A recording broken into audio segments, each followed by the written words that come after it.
Alors, mesdames et messieurs, bonsoir. Merci de vous joindre à nous pour cette émission spéciale consacrée au grand événement que compte accueillir aujourd'hui l'Algérie, qui se prépare justement à ce grand événement africain, l'IATF, sur le commerce intra-africain, qui s'ouvrira bien sûr demain, jeudi le 4 septembre, sur une durée de 10 jours où l'Algérie sera l'espace d'un temps, le carrefour des échanges interafricains, que ce soit sur le plan commercial, et c'est l'objectif même de cet événement, ou sur le plan culturel et artistique et même politique. Cet espace sera bien sûr dédié à la réflexion et pourquoi pas à la critique qui permettra d'avancer et de poser les bases d'un développement certain pour l'Afrique, un développement vrai et adapté à ses besoins, loin des discours irréalistes. L'Afrique, berceau de l'humanité, a dû travailler ou a du travail à faire pour combler les lacunes lorsqu'on sait les échanges ou tous les échanges intra-africains sont seulement de 15 à 18% tout de suite les développements.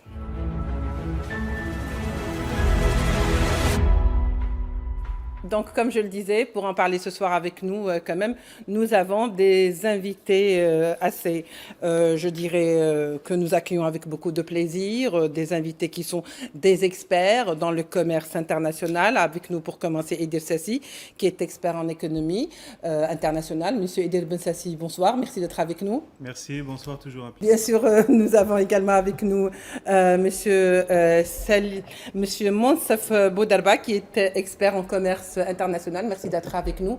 C'est la première fois que vous passez avec moi, donc soyez surtout indulgents avec moi. Merci beaucoup pour votre invitation. Merci. Et Tinhinan Makassi, notre collègue à Al24 News et surtout spécialiste des questions africaines et qui est présentatrice de plus de Cap sur l'Afrique que vous retrouvez donc une fois par semaine. Tinhinan, bonsoir. Bonsoir Lila. Merci donc d'être avec nous. Pour commencer, bien sûr, vous savez aussi bien vous que moi que l'Algérie donc est en plein préparatif pour cet événement africain grandiose, important, d'autant plus que l'Algérie, dans cette 4e édition, veut faire de cet événement, de cette foire intra-africaine du commerce, si vous voulez, une exception, que ce soit une édition quand même assez exceptionnelle. Plusieurs chefs d'État, de gouvernement, de hauts dignitaires ont commencé déjà à arriver en Algérie. Alors, pour commencer et pour planter le décor, Tinhinan Makassi, selon vous, pourquoi le choix de l'Algérie aujourd'hui ?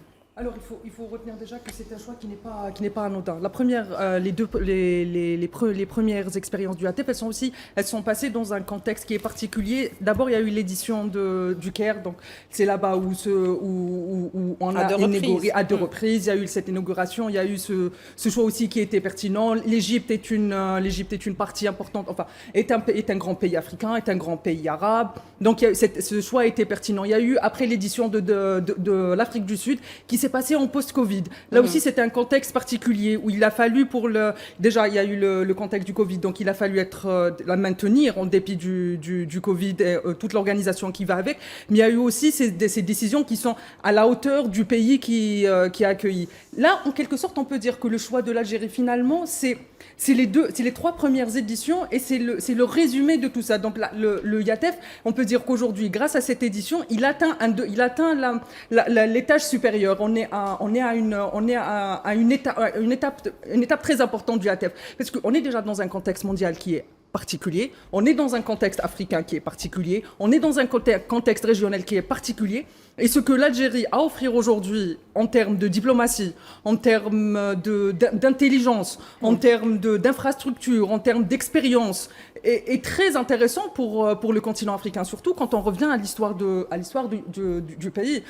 Depuis, j'ai envie de dire, depuis la guerre de libération nationale, l'Algérie a eu cet engagement Sud-Sud a eu cet engagement panafricain.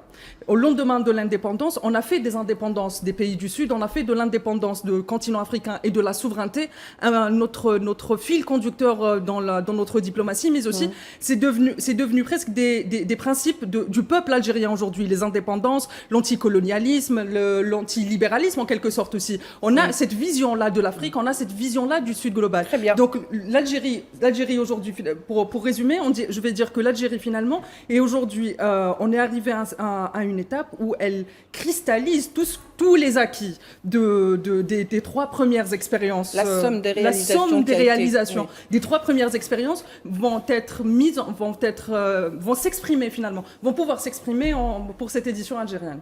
Alors, Edil Bensassi, pour un petit peu continuer à faire notre tour de table, avant de passer aussi à d'autres volets qui seront certainement présents lors de cette grande foire du commerce.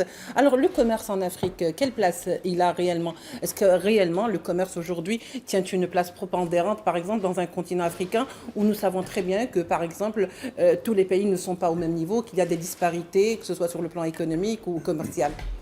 L'Afrique présente à la fois un continent d'opportunités et d'avenir, mais aussi beaucoup de défis. Vous parliez tout à l'heure de 15-16% de commerce intra-africain, donc c'est insuffisant. C'est très peu, hein. Exactement, c'est très peu, malgré le grand potentiel. Donc, d'ailleurs, l'Algérie importe des produits africains via d'autres continents. Donc, il y a une forme d'opportunité dans ce rendez-vous, comme le disait votre collègue. Il y a une cristallisation, donc une maturité dans laquelle l'Algérie, je pense qu'elle peut jouer un rôle important. C'est un rendez-vous important pour l'Afrique parce que c'est un pays porteur, c'est un continent porteur de croissance. C'est le continent qui produit de la croissance aujourd'hui au niveau international. Nous avons beaucoup de besoins, l'infrastructure, l'énergie, l'éducation, la santé. Donc, c'est vraiment le continent d'opportunité. Mais il y a aussi un point important sur le plan international, peut-être même un petit peu régional, c'est le contexte dans lequel ce salon arrive aujourd'hui. C'est après les décisions un petit peu l'unilatéralisme américain et occidental en général. Les taxes douanières, exactement, les mesures qui fait que les regroupements, donc le multilatéralisme résistant actuellement, qui cherchent des débouchés, des solutions. Donc ce salon, ce n'est pas qu'un salon africain continental, mais aussi un salon international dans lequel on verrait des Asiatiques, des Européens aussi, chercher des solutions envers des débouchés dans lesquels la porte, en tout cas entre l'Afrique et l'Europe, ou bien même l'Asie, la ceinture asiatique, l'Algérie peut jouer un rôle important. Justement, on va revenir vers cet aspect qui est très important, surtout avec cette exposition aujourd'hui africaine. Donc, M. Monsef Boudarba, sur le plan des échanges, cela reste bien au-delà des espérances. Par exemple, dans un continent qui est très riche et qui, paradoxalement, souffre de pauvreté, Donc, finalement, est-ce que vous pensez que le destin commercial, réellement, sans vouloir faire dans la démagogie des Africains, est réellement aujourd'hui entre leurs mains? Est-ce que, réellement, la propulsion commerciale est entre les mains des Africains? Est-ce qu'elle ne dépend pas de facteurs exogènes? Bien, c'est un peu compliqué tout ça, mais en fait, vous savez, les relations internationales sont toujours des rapports d'intérêt d'abord. Et ensuite, il y a l'évolution du monde. Aujourd'hui, les choses sont en train de changer depuis le Covid et la guerre en Ukraine. Il y a, disons, un redéploiement au niveau de la diversification d'abord de l'activité économique en elle-même et la recherche des matières premières en second plan, qui est très important pour l'intégration, disons, du commerce mondial. Donc ça, c'est... Comme vous le savez, il y a des pays, comme l'a souligné M. Sassi, asiatiques, ce sont les nouveaux dragons qui sont en train de se repositionner sur un certain nombre de produits africains. Oui. Il y a la géostratégie mondiale avec le retour d'une Amérique, entre guillemets, Great America, donc c'est-à-dire le retour d'une Amérique forte, une Amérique présente comme nous l'avons connue juste après la Deuxième Guerre mondiale. Il y a... on constate un petit déclin au niveau de la puissance économique au niveau européen. C'est un peu normal parce que le monde européen, quand même, depuis le XVIIIe siècle, a mis main basse sur disons, toutes les richesses et toute la partie productrice de ressources naturelles dans le monde, en Asie, en Afrique et en Amérique latine. Donc c'est un petit peu la redistribution des cartes qui se remet en place, mais en même temps, ça permet l'émergence de nouvelles puissances intermédiaires qui sont en train de se faire un chemin et dont l'Algérie doit s'inspirer. Pourquoi? Parce que d'abord, comme l'a été souligné par Madame, l'Algérie aujourd'hui, elle offre un certain nombre de potentialités qui lui permet de se mettre dans le tube. C'est-à-dire que nous disposons aujourd'hui tout d'abord d'une géolocalisation qui est très intéressante. puisque nous sommes dans un point stratégique en Méditerranée. Nous sommes la porte de l'Europe, la porte de l'Afrique. Oui. Nous sommes très proches d'un certain nombre de pays asiatiques que j'ai soulignés comme considérés comme les futures puissances économiques inspirées de la Chine, les dragons, c'est-à-dire le Vietnam, l'Indonésie, Singapour, la Malaisie, et tous ces pays constituent un véritable bloc économique. qui sont tous ces pays qui sont en train eux-mêmes de s'organiser pour s'intégrer en bloc régional économique important. Et en même temps, l'Algérie est en train de se remettre à travailler avec ses anciens partenaires, parce qu'il y a quand même une histoire avec l'Afrique. Oui. Il y a d'abord l'aspect politique, la diplomatie algérienne, comme vous l'avez souligné au début de l'émission. L'Algérie a toujours été très proche des mouvements de libération, c'est la Mecque des révolutions. Nous avons été très proches de toutes les indépendances. Nous-mêmes, nous avons été, si le terme nous permet, en pole position sur ce plan-là, et nous l'avons appliqué pour notre diplomatie politique et ensuite notre diplomatie économique. Bon, il y a eu des expériences, nous les connaissons dans les années 70-80. L'Algérie de cette époque n'est pas celle d'aujourd'hui. Et l'Afrique de cette époque n'est pas celle d'aujourd'hui. À l'époque, l'Algérie était engagée dans un programme, disons, de grandes infrastructures et en même temps la promotion de grands groupes publics. Et en Afrique, disons, il y avait une main basse de tous les monopoles sur les matières premières qui étaient encore, malheureusement, sous le joug de la France et des autres pays coloniaux, comme l'Angleterre, l'Italie aussi qui a colonisé la Corne de l'Afrique, l'Espagne, tout le monde avait son mot à dire. La Belgique, qui a joué un rôle aussi important dans le pillage des ressources, n'est-ce pas, naturelles de l'Afrique. Oui. Donc aujourd'hui, laissez-moi vous dire que les choses ont changé dans les deux sens. L'Algérie est un pays ouvert à tous les investissements. Le code des investissements que vous connaissez si bien maintenant permet à toutes les entreprises algériennes installées en Algérie ou même de notre diaspora à l'extérieur de notre pays, y compris nos amis étrangers, de venir s'installer durablement dans un marché ouvert, protégé par la loi, qui offre toutes les garanties d'un pays sérieux qui voudrait faire partie des pays émergents économiques. Ça, c'est très important.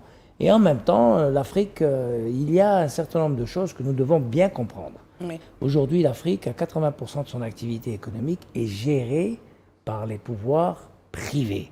C'est-à-dire ce sont des capitaux privés, parfois mixtes, avec des anciennes puissances coloniales, parfois totalement africaines. Oui. Et il y a des grands groupes africains, purement africains, les Sud-Africains, le Nigeria, l'Éthiopie, la Côte d'Ivoire. Il y a des grands groupes africains qui sont en train de se mettre dans un processus d'intégration intéressant pour l'économie algérienne.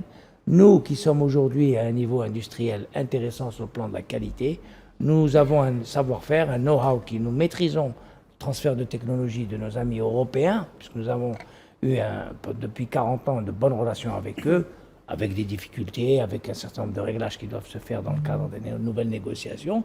Mais les choses sont en train de changer pour tout le monde. C'est à nous de monter dans ce train économique à grande vitesse, grand V, et d'occuper une place prépondérante qui va permettre non seulement aux Algériens d'améliorer leur situation, leurs conditions de vie, mais en même temps faire un échange gagnant-gagnant avec nos frères africains. Voilà. Très bien, Monsieur Monsef Boudalba. Bien sûr, ce que vous avez dit, on va peut-être trouver un peu de temps durant cette heure pour y revenir avec un peu plus de détails et d'explications pour nos amis téléspectateurs. Bien sûr, je vous propose, étant donné que les préparatifs vont bon train et à une grande vitesse également, pour accueillir les dignitaires africains, les chefs d'État, les anciens chefs d'État, de gouvernement également. Alors, on me dit qu'on va donc direction l'aéroport où on continue, bien sûr, l'arrivée à l'aéroport d'Alger, où les chefs d'État continuent donc d'arriver sur le sol et la terre algérienne, qui est aujourd'hui, et dans cette 4e édition, le pays hôte.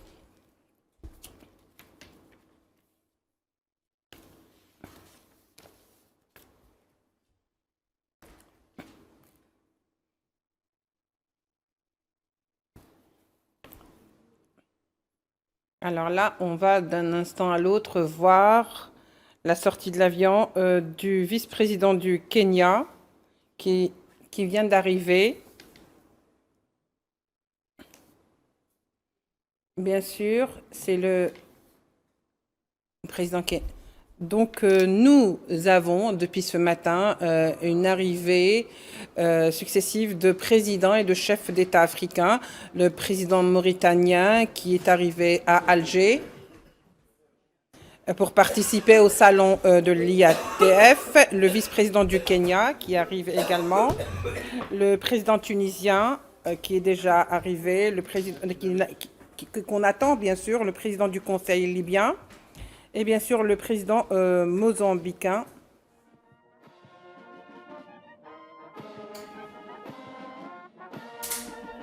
Qui sont attendus. Et là, c'est...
Donc, comme je le disais, on va poursuivre notre débat en attendant que d'autres chefs d'État africains et chefs de gouvernement arrivent à Alger pour le grand événement. Je reviens vers vous quand même, Idriss Sassi. Je voulais savoir aujourd'hui, comme tout à l'heure le disait donc Monsef Boudarba, que finalement on va parler Afrique, on va parler commerce certainement, mais cet événement n'est pas consacré seulement pour cet aspect, même si l'objectif même, en premier lieu, ça reste donc le commerce africain. Je disais que c'est vrai que lorsqu'on a tendance à parler du développement africain, on sait très bien que ce n'est pas les moyens qui manquent, ce n'est pas les ressources naturelles qui manquent, c'est tout simplement peut-être le rouage de comment fonctionne le système commercial aujourd'hui. Et si l'Afrique aujourd'hui, avec tous ces pays, est vraiment disposée à rentrer de plein pied dans une modernité qui est celle qui existe aujourd'hui, avec toutes les contraintes, et de quelle manière justement faire face à un Occident qui devient de plus en plus, entre guillemets, rapace. Alors, c'est un effort... Gourmand, voilà. Gourmand, merci beaucoup. oui. Vous êtes plus délicat que moi. C'est dans le cas diplomatique. Voilà. C'est un effort. Le marché européen commun a pris, je ne sais pas, depuis les années, la fin de la Deuxième Guerre mondiale, donc ça a pris 30, 40, 50 ans pour arriver à un résultat. L'Afrique, ce n'est que les débuts. Mais ce qu'on peut saluer, en tout cas, vis-à-vis de cette 4e édition, c'est que je pense que les institutions purement économiques, pas forcément politiques, peuvent, elles, être donc un wagon donc pour tirer cette intégration économique et commerciale de l'Afrique. Cette initiative de ce salon, justement, c'est la Afreximbank qui est derrière. Donc, c'est une résolution africaine à l'époque qui a permis de faire en sorte de créer cet événement. Alors, c'est quoi le but derrière? C'est de permettre, au fait, de trouver des solutions pour les sociétés, les entreprises africaines. Tout à l'heure, vous disiez, est-ce qu'il n'y a pas de facteurs exogènes qui font marcher, ça freine. Il y a des enjeux, très certainement, il y a des enjeux. Mais aujourd'hui, on a des capitaines d'industrie africains qui émergent. Il y a vraiment un changement en Afrique et il faut se préparer à une concurrence africaine. Dans le domaine de l'énergie, l'Algérie doit penser que demain, nous allons avoir de la concurrence. Tant mieux, quelque part, il faut chercher d'autres débouchés pour nos produits et bien être compétitif aussi. Donc, ces institutions qui sont Afreximbank ou bien la Banque africaine de développement, elles ont joué un rôle. Nous arrivons à un moment de maturité pour lesquels je pense qu'il faut permettre à des acteurs intermédiaires dans le domaine de la finance essentiellement, pour qu'ils puissent améliorer l'accès au financement des petites et moyennes entreprises qui sont le vrai avenir de ce développement économique espéré.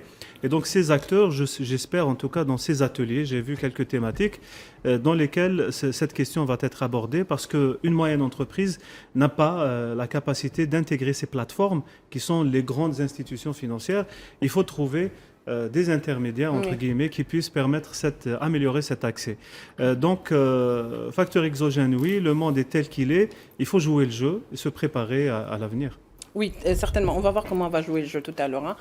Donc, gardez bien ça en tête. Alors, nous accueillons avec beaucoup de plaisir M. Salim Saifi, qui est expert en géoéconomie et intelligence artificielle. Merci de nous rejoindre. Intelligence économique. Merci d'être avec nous. Merci de nous rejoindre. Alors, on va quand même, avant de passer à notre envoyé spécial qui se trouve à l'aéroport, Mohamed Wali, j'aimerais bien savoir aujourd'hui, avec vous, Salim, est-ce que l'Algérie peut devenir un hub, d'autant plus que elle se retrouve dans une position quand même géographique qui peut lui permettre d'être, si vous voulez, un lien entre ce bassin de la Méditerranée Nord et bien sûr l'Afrique Naturellement, du moi Sud. je dirais que l'Algérie c'est déjà un hub en tant que tel, notamment sur le continent africain, puisque c'est la porte d'entrée vers plusieurs pays d'Afrique du Nord et d'Afrique subsaharienne. Oui. C'est également un pays qui joue son rôle, notamment en matière énergétique, sur le pourtour méditerranéen. Et puis, c'est traditionnellement une plateforme entre l'Afrique et l'Europe. Aujourd'hui, l'enjeu pour l'Algérie, à travers cet événement, c'est de conforter sa position de hub. Elle le fait en fédérant des acteurs, donc 2000 exposants, entreprises, acteurs privés, acteurs publics qui se rejoignent à Alger pour faire des affaires, des startups. Et donc ça, c'est important. Auparavant, ce type d'événement se faisait en dehors de l'Afrique, soit en Europe, soit au Moyen-Orient. Le deuxième point, c'est qu'elle doit impulser une dynamique, et cette dynamique, elle l'impulse notamment en cherchant à structurer des chaînes de valeur intra-africaines, c'est extrêmement important. Et enfin, elle joue un rôle de catalyseur, puisque généralement, les contrats peuvent se signer durant ces événements, mais se structurent et se signent après ce type d'événement lorsque les relations d'affaires se développent. Voilà. Alors, très bien, vous avez terminé. Parfait. Ça m'arrive pas souvent, en tous les cas. Voilà, donc est-ce qu'on peut aller vers Mohamed Wali Ben Chaban qui se trouve à l'aéroport d'Alger et donc qui est notre envoyé spécial. Wali Ben Chaban qui se trouve au CIC. Je me rectifie. Wali Ben Chaban, on peut... Bonsoir Leila Gertal, je suis bel et bien au CIC et non à l'aéroport. Oui, merci beaucoup. On vient de le confirmer. Merci Wali. Alors, comment se présentent justement tous ces préparatifs? Comment voyez-vous cet accueil? Et surtout, est-ce que autour de vous, vous voyez par exemple une certaine activité qui atteste que l'événement est très proche? Tout d'abord, permettez-moi de vous saluer Leïla, bonsoir à vous et à tous vos invités ainsi qu'à l'ensemble des téléspectateurs d'Al24 News. En fait, Leïla, on est à la veille de l'ouverture, on est à quelques heures seulement de l'ouverture de cet événement d'envergure et toute l'Afrique économique aura dès demain tous les yeux tournés vers Alger qui vibre au rythme de ce grand événement économique continental entre le Centre international des conférences IC et le Palais des expositions SAFEX. Les préparatifs s'intensifient à tout va et dans tous les niveaux installation technique, sécurisation des lieux, mise en place des stands et derniers ajustements logistiques. Permettez-moi, Lila, de vous dire que et surtout d'assurer que toute l'équipe d'organisation veille à chaque détail afin d'assurer un accueil à la hauteur de cet événement. Oui. Alors, autour de vous, j'imagine que vous êtes en train de percevoir cette ambiance qui commence un petit peu à prendre les couleurs de l'Afrique, Wally Ben Chaban, et qui, comme vous le disiez tout à l'heure, est en train de commencer à vibrer donc au son et aux couleurs de l'Afrique. Tout à fait, Leïla. Donc, tous les pays participants, soit la plupart des pays membres de l'Union africaine, ils vont assurer surtout une participation grandiose, et sachant que cette édition est considérée déjà comme la plus importante et la plus ambitieuse depuis le lancement de l'IATF. Cette édition, l'édition d'Alger, elle se distingue par une large participation, faut-il le citer, des perspectives économiques prometteuses et des moyens exceptionnels sont déjà mobilisés, reflétant la vision du président de la République, M. Abdelmajid Tebboune, qui est inscrite dans l'engagement, dans la continuité de l'engagement historique de l'Algérie en faveur de l'intégration continentale. Très bien, Wally Ben Chaban. Je rappelle que vous êtes notre envoyé spécial également sur place au CIC, le Centre international de conférences, et qu'on vous retrouvera tout au long de cette couverture de Al24 News. Merci. Je vous propose, messieurs, donc une courte pause et on revient au débat.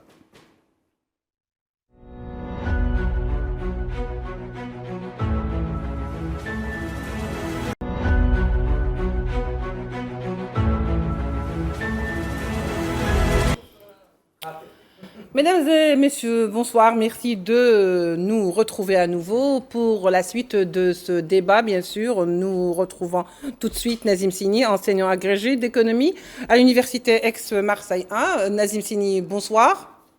Bonsoir, merci. Merci de vous joindre à nous. Merci pour votre invitation. Alors, comme je le disais tout à l'heure, l'Algérie a quand même rendez-vous avec un événement assez important.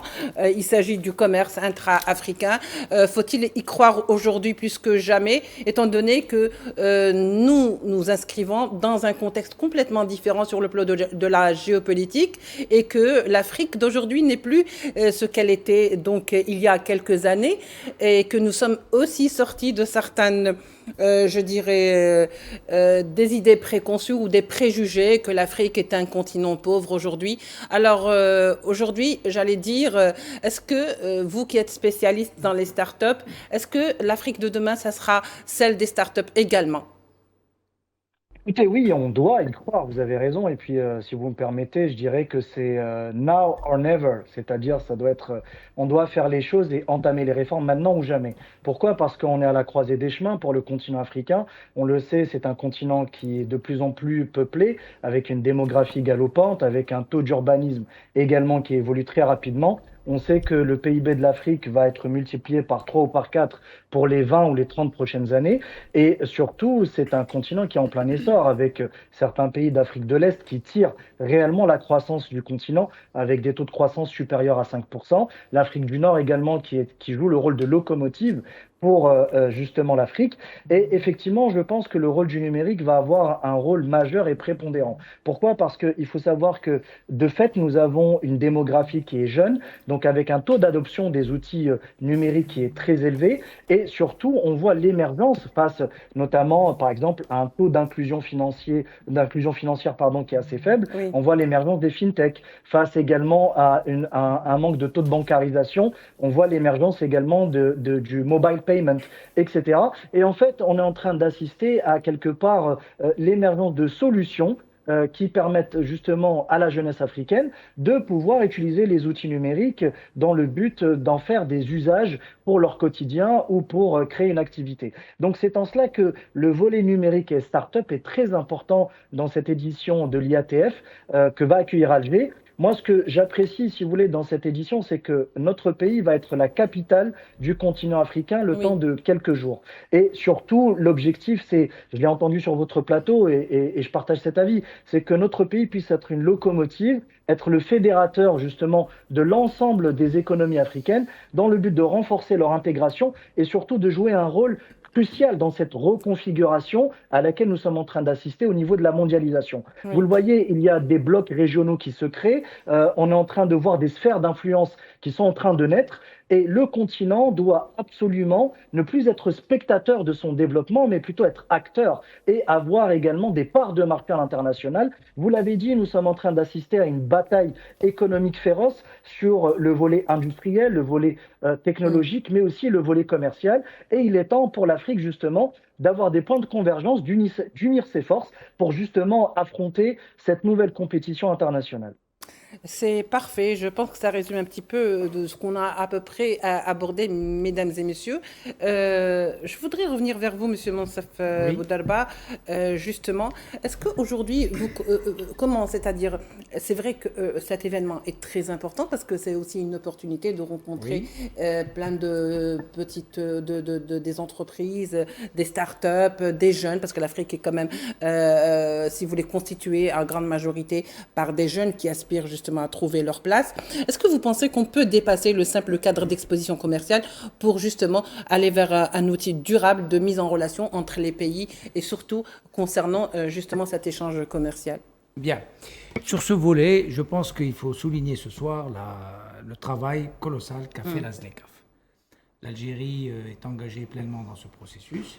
Il y a un certain nombre de normalisations qui sont en train de se produire sur le plan de la, disons, tout ce qui est le côté légal au niveau, disons, des douanes, la liberté des échanges des capitaux, le mouvement des personnes, la création d'entreprises, la rapidité au niveau de, comme l'a souligné M. Sini, de la mise en place de la numérisation au service d'abord de la transparence économique, c'est très important. C'est un impératif, hein? Oui, parce qu'on a souvent été accusé, le continent africain, à tort, hein, attention, je ne dis pas que c'est... Parfois, il y a une part de vérité, mais ça reste une part de vérité. Sans péjoration, bien sûr. Qu'il faut assumer, qu'il faut prendre en charge et solutionner. Donc la numérisation doit apporter un certain nombre de réglages au niveau de tout ce qui est, disons, contrôle et gestion de la fraude, qui est très important, parce que le problème de l'Afrique, vous savez très bien que les populations sont des gens qui ont une tradition commerciale très ancienne. Par exemple, nous, en Algérie, juste pour citer le cas de l'Algérie, on ne fait pas le même commerce à Tamanrasset comme on le fait à Gigel, ou bien comme on le ferait à Oran, disons, à Oumteboul, sur les frontières tunisiennes, ou du côté de Tlemcen, à l'ouest de l'Algérie. Les populations sont diverses. Alors imaginez la diversification que vous avez au niveau des traditions ancestrales de commercer en Afrique. C'est des sociétés tribales, donc il y a beaucoup de troc, il y a beaucoup d'échanges de produits, ce qu'on appelle les échanges produits. Et la Mauritanie est un cas spécifique. Nous qui sommes engagés dans un rapprochement d'intégration économique avec la Mauritanie, pour des raisons très simples que nous avons déjà soulignées, c'est-à-dire utiliser la Mauritanie comme une plateforme, n'est-ce pas, d'entrée de nos produits et nos entreprises dans toute l'Afrique de l'Ouest. Et nous avons été nous-mêmes en visite là-bas, nous avons eu des contacts à très haut niveau, très intéressants. Les choses sont en train de se mettre en place, mais l'organisation économique était encore archaïque au niveau mauritanien. C'est un peu l'organisation du sud algérien, c'est un peu différent, il faut s'adapter, il faut mettre en place, il faut valoriser ce potentiel, le canaliser, et comme a dit M. Sini, faire profiter de toute cette numérisation, tous ces outils modernes pour rentrer tout ce potentiel énergétique et des ressources naturelles et cette envie, comme vous l'avez souligné, madame, de garder notre jeunesse dans notre continent, parce que c'est ça l'enjeu en fait. L'enjeu, c'est de développer nos pays et que la population puisse en profiter comme le phénomène asiatique. Tout à fait. Si vous avez été à Hanoï, juste après les accords de paix en 1975, une fois la guerre avec les États-Unis terminée, et vous allez maintenant, n'est-ce pas, au Vietnam, vous allez voir que le Vietnam est un pays, malgré son traumatisme, il a su dépasser. Non seulement il a su dépasser, il a d'excellentes relations avec les États-Unis. pour la simple raison qu'il fonctionne avec un logiciel d'intérêt économique. Tout à fait. Le Vietnam s'est inscrit dans cette logique. Il faudrait que l'Algérie s'inspire de ces pays, J'allais de cette dire. réussite, comme l'Indonésie, comme Singapour, comme le Vietnam, tous ces pays qui ont subi des traumatismes coloniaux, On peut copier historiques, quand c'est des sociaux. modèles. Il y a eu une déflagration au niveau des populations, des massacres, des régions qui ont été brûlées, etc. C'est le cas de l'Algérie, mais aujourd'hui, tout ça a été mis au service du développement de la paix, de la sécurité et de la croissance économique. Et c'est cet examen qu'il faut faire, nous les Algériens aujourd'hui. Donc, tous ces réglages doivent se faire au niveau de la mentalité, comme l'a si bien souligné tout à l'heure M. Sassi. Et c'est très important parce qu'il faut dépasser un certain nombre de choses pour pouvoir mettre en place de nouvelles choses. Nous considérons que l'IATF aujourd'hui est une excellente possibilité de mettre tout ça en place, Oui. tirer profit de tout ça pour l'intérêt de l'économie algérienne, booster nos entreprises, leur donner tous les outils, l'encadrement et la sécurité financière pour qu'ils aillent s'installer durablement dans ces marchés, pour pouvoir gagner des parts de marché. Ce n'est pas facile. Il y a déjà du des travail à faire, grandes puissances africaines qui sont installées là-bas, comme l'Égypte, comme l'Afrique du Sud qui travaille, le Nigeria, l'Éthiopie, le Kenya, qui est un pays ami de l'Algérie aussi. Il y a des puissances un peu moindres au niveau de l'Afrique de l'Ouest, comme la Côte d'Ivoire, comme la Guinée-Bissau, tout ça, qui sont des pays qui ont des ressources aussi pétrolières, des ressources, des hydrocarbures, etc., qui veulent jouer un rôle. C'est des petits pays, mais vous savez, c'est pas Qui veut se frayer une place quand c'est même. pas la taille qui compte, c'est ce qu'on va faire de ce potentiel, parce qu'on peut être un tout petit pays comme Singapour et être une puissance régionale d'inspiration pour tous les grands pays de la région en Asie. C'est ça. Donc nous avons la chance en Algérie d'avoir un pays continent, d'avoir une population aujourd'hui qui offre un niveau d'instruction intéressant. Nous avons des potentialités en hydrocarbures et hors hydrocarbures. Il faut mettre tout ça dans un même package, en tirer profit et faire que cette IATF soit bénéfique pour l'Algérie. Et le principal objectif, c'est le retour de l'investissement. C'est ça qui est important. Si vous permettez, Oui, je vous en prie, bien sûr.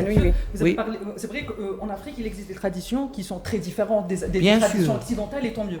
Moi, j'ai tendance à le dire, même dans mes émissions et même dans ma vie du quotidien, l'Afrique, c'est le continent des valeurs. Donc aujourd'hui, en Afrique, Absolument. quand on va parler de commerce, quand on va parler d'intégration africaine, on n'a pas, justement, ça a été un frein pour l'Afrique. Absolument. Il y a de grands penseurs, notamment un penseur algérien qui s'appelle Frantz Fanon, qui a écrit sur la domination coloniale, sur les séquelles de la domination coloniale. Je vais citer quelqu'un d'autre qui s'appelle Walter Houdney, qui a écrit comment l'Europe a sous-développé l'Afrique. Il y a eu un processus de construction de sorte à ce qu'on croit que ces formes, vous avez dit tribales. Moi, je pense que même dans notre langage, même dans notre façon de parler aujourd'hui, du continent, de nous-mêmes, on doit changer. Quand le commerce africain, c'est des traditions qui sont différentes. Absolument. Le troc, c'est d'une valeur incroyable, parce qu'il y a déjà la confiance entre, il y a la confiance entre deux personnes. Ce n'est pas, c'est accompagner cette intelligence-là, accompagner cette richesse culturelle qu'on a, de faire du commerce de parole à parole, de donner à chacun selon ses besoins, de donner à chacun selon son mérite.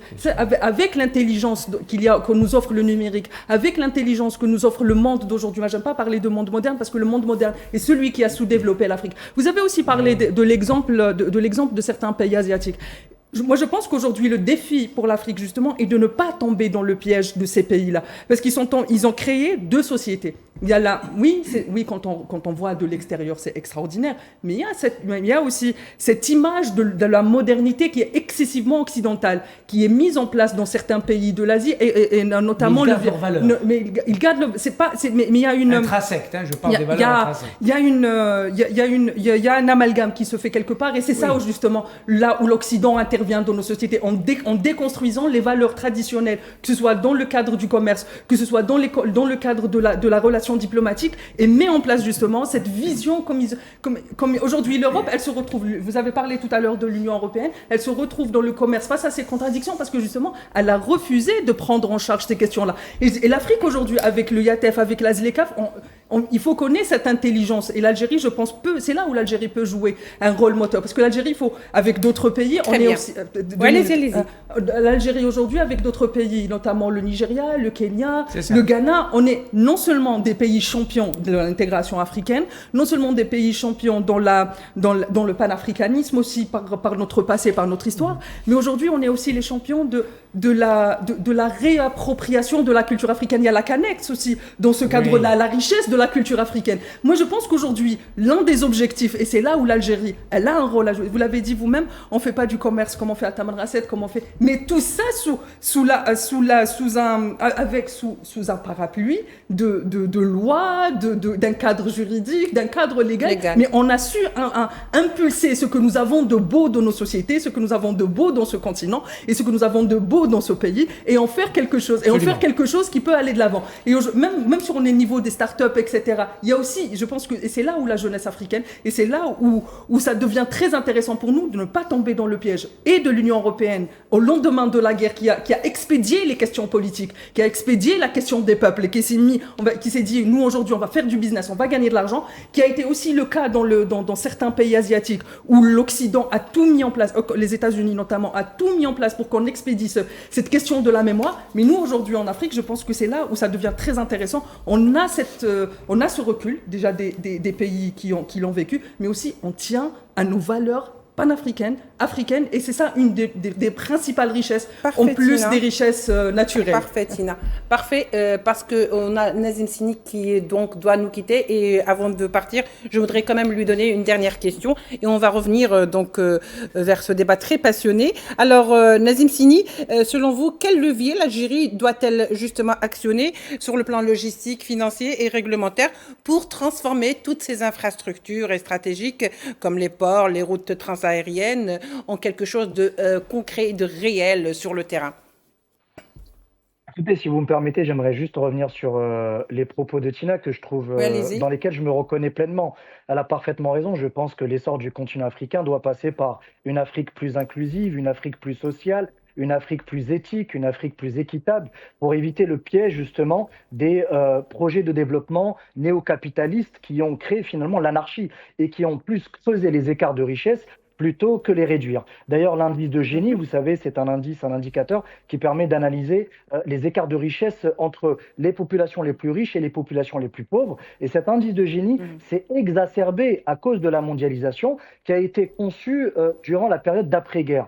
Et si l'on veut que l'Afrique puisse s'émanciper du joug justement de ce capitalisme-là sauvage, il va falloir trouver notre propre modèle économique. Et ça passe évidemment par des pays leaders. Et ces pays leaders, l'Algérie en fait partie. Et pour revenir à votre question fondamentalement, je pense que l'Algérie doit activer tous les leviers. Pas uniquement des leviers logistiques, financiers, etc., mais plutôt offrir une vision commune pour qu'on ait une communauté de destin au niveau africain pour justement proposer un projet de société dans lequel l'ensemble des acteurs économiques, également les citoyens, mais la jeunesse africaine, puissent se reconnaître et s'inscrire durablement. Parce que ce n'est que comme cela que l'on va réussir à pacifier certaines régions, à créer un sentiment d'appartenance et de fierté africaine. Et je pense que ça passe avant toute chose par un projet de développement économique qui peut être porté par l'Algérie, qui peut être défendu par notre pays, notamment sur le terrain diplomatique, mais évidemment sur le terrain économique, en étant à la pointe justement de l'intégration à travers la ZLECAf. Très bien, Monsieur Nazim Sini. Je pense que tout a été dit bref et concis. Je sais que si on ouvre le débat, il sera vraiment très passionnant sur ce terrain. C'est pour ça qu'on essaie quand même un petit peu, non pas de freiner la discussion, mais au moins, si vous voulez, de la canaliser dans un secteur plus qu'un autre, tout en sachant que le continent africain a toujours passionné. C'est comme ça, c'est terrible. Alors, monsieur, mesdames, je vous propose quand même de voir ce sujet signé Esma Belaïd, qui donc revient sur les préparatifs qu'a déployé l'Algérie pour accueillir ce grand événement. Plus que quelques heures nous séparent d'un grand événement, à savoir la 4e édition de la foire commerciale intra-africaine 2025.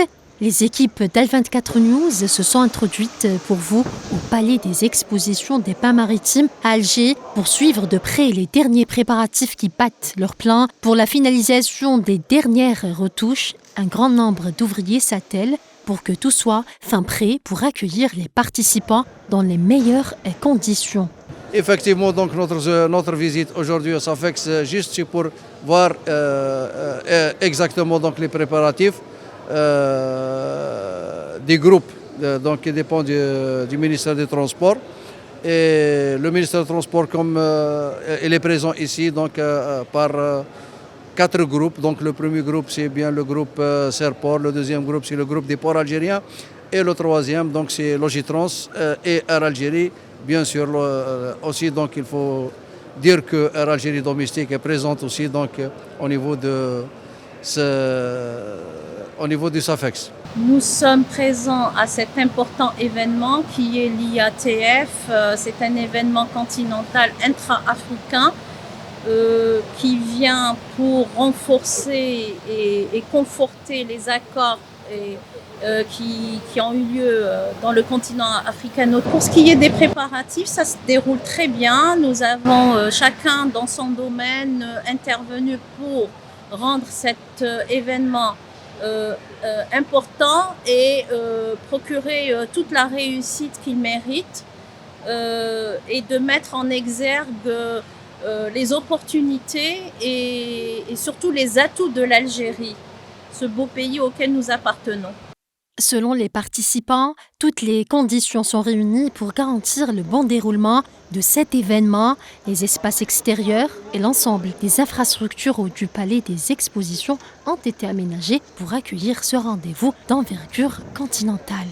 À quelques heures du début de l'événement, on est là, on travaille et on essaye d'apporter les dernières retouches pour montrer la qualité des produits de l'artisanat et aussi de promouvoir le tourisme algérien.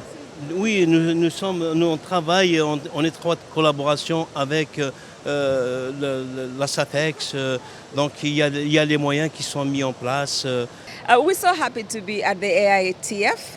Nous sommes très heureux d'être présents à l'IATF et jusqu'à présent, je considère que c'est une véritable opportunité pour les pays africains. Je pense que cela me permettra d'accéder à de nouveaux marchés et à différentes opportunités. Les préparatifs jusqu'à présent se déroulent très bien. Cela s'annonce fantastique. Cela a fière allure et c'est prometteur pour faire de cette foire commerciale intra-africaine un véritable succès au bénéfice de tous. Nous sommes présents ici en tant qu'exposants à l'IATF 2025 et nous travaillons actuellement sur notre stand afin de nous assurer que tout soit prêt pour demain. Nous attendons avec impatience de rencontrer différents partenaires pour voir comment nous pourrions collaborer afin de promouvoir le commerce intra-africain. Les préparatifs avancent bien, chacun travaille pour que tout se déroule dans les meilleures conditions. Nous sommes pleinement engagés dans cette démarche et je suis convaincu que les équipements mis à disposition ont été fournis par le gouvernement algérien, ce qui est un geste très appréciable de sa part. La tenue de la 4e édition de l'IATF, placée sous le slogan « Passerelle vers de nouvelles opportunités », constitue pour l'Algérie une occasion d'affirmer son rôle actif dans la concrétisation de l'intégration économique africaine et de réaffirmer sa place en tant que locomotive du développement continental. D'aujourd'hui jusqu'au 10 septembre, le cœur de l'Afrique bat au rythme de l'Algérie. C'est vrai que tout est mis en place par l'Algérie pour accueillir donc ses invités et pour qu'ils soient le plus à l'aise possible. Je me tourne vers vous, Selim Saifi. Finalement, le débat a commencé un petit peu à devenir très passionné. On va calmer nos ardeurs un petit peu, juste pour voir les choses d'une manière plus ou moins pragmatique. Alors, la compétitivité régionale et géopolitique aujourd'hui s'impose d'elle-même. L'Afrique a-t-elle les moyens justement de jouer ce rôle dans un marché? Juste pour revenir rapidement sur la discussion qui vient d'avoir lieu, je suis aussi d'accord pour dire que les modèles copier-coller importés qui s'appliquent aux pays d'Afrique ne fonctionnent pas. Et donc l'Afrique doit chercher son modèle, tout comme le Moyen-Orient, il y a une vingtaine d'années, a cherché son modèle, et les pays européens continuent, pour certains, de développer leur modèle. en prenant en compte les avantages du continent, et il y en a beaucoup, et les inconvénients et les challenges. Et cet événement-là, en fait, c'est un événement, on peut le voir effectivement comme une foire commerciale, une foire où les entreprises entre elles sont en concurrence, et c'est tout à fait normal, certaines sont en complémentarité, mais en filigrane, il y a des événements qui ont lieu, qui sont des événements, en fait, on peut qualifier de coopétition, de la coopération et de la compétitivité, notamment, parce qu'on parle beaucoup de commerce aussi, ne pas oublier l'investissement.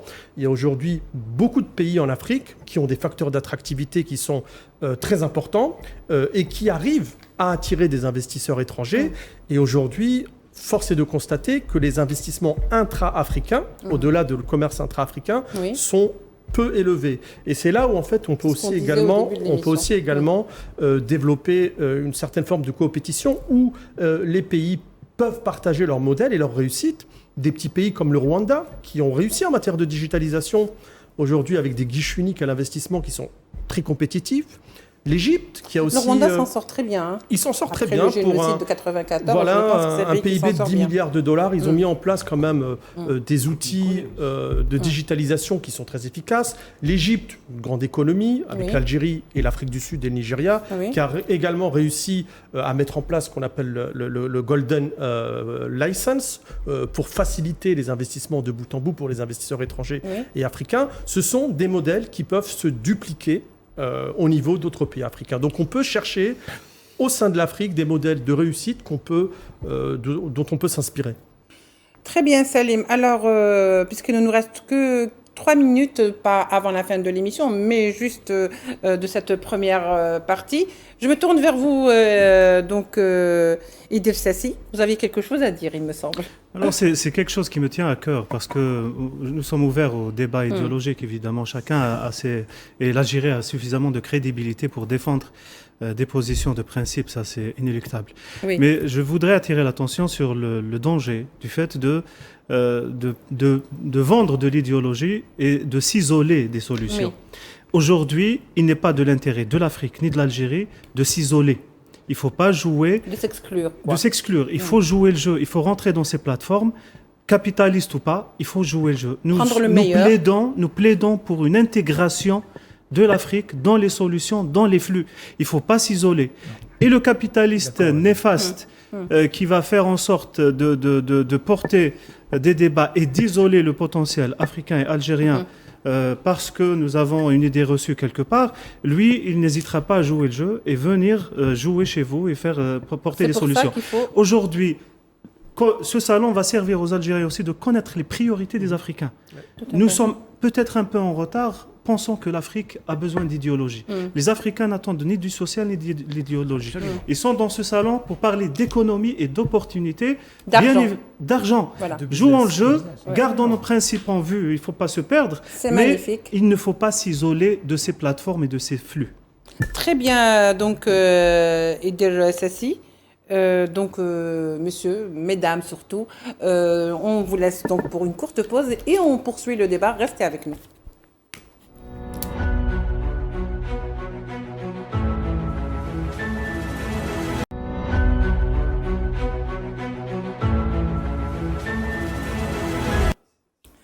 Alors, nous revenons, mesdames et messieurs, à notre débat qui est très passionnant. Un autre débat se faisait déjà dans les coulisses. Donc, monsieur Selim Boudarba, alors finalement, on disait que l'Afrique, loin de l'idéologie, c'est vrai, mais aujourd'hui, peut-être que l'Afrique a besoin de porter tout son pragmatisme à bras le corps et d'aller voir où se trouve son intérêt. Non, écoutez, il y a un ego africain qui est très développé, et particulièrement l'ego algérien. Nous sommes un pays très fier, et il faut le souligner. Nous avons une histoire traumatisante, et nous sommes fiers de notre indépendance, et nous avons été cités, soulignés, mis en relief dans beaucoup de débats universitaires, etc. L'Algérie était ce qu'on appelle un rôle modèle de son histoire. Sorte d'exemple. Voilà.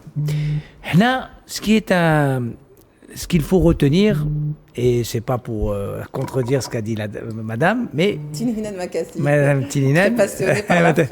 Non, mais c'est vrai, mais nous sommes tous passionnés à un certain débat. Ce qui est important, Moi, je cite toujours les 2 cas des vaincus. Oui. Nous avons été vainqueurs. Sur le plan de la guerre, nous sommes sortis vainqueurs à un prix très élevé, mais nous avons hissé notre drapeau aux Nations Unies à New York. Oui. Nous sommes devenus un pays indépendant. Donc c'est ça le but de la guerre de libération. Mais il y a eu des vaincus de grandes nations, des grands peuples, des grandes civilisations au siècle dernier, et je les cite tout le temps, parce que ce sont des peuples remarquables sur le travail de la mémoire et sur le travail, disons, de cette fracture sociale qu'ils ont vécue et ces traumatismes qu'ils ont vécus. C'est le Japon, qui était une puissance asiatique, qui a occupé la Chine pendant 2 siècles. Il faut imaginer un petit pays comme le Japon qui occupe un territoire qui est 80% de l'Asie. Qui comptait faire de la concurrence un petit peu. Bon. Oui. Et ils ont reçu une humiliation en 1945, y compris avec des bombes atomiques, etc. Mais aujourd'hui, la fierté japonaise et la fierté allemande. Et nous sommes très fiers de nos amis allemands et japonais. Nous sommes très proches politiquement pour vous rejoindre. Nous sommes très très proches sur le plan politique. L'Algérie, il y a beaucoup d'amis. L'Algérie est très proche sur le plan avec le Japon parce que c'est ça qui nous a rapprochés de ces pays. C'est cette... Alors, Monsieur Salim, non pas pour vous couper, mais c'est juste pour passer à l'image. Alors, El Menfi vient donc, le président du Conseil libyen l'avion vient d'atterrir à Alger. Il sera donc là, présent. Il est reçu par le président algérien Abdelmadjid Tebboune en personne, comme on le voit sur l'image, à l'instant même.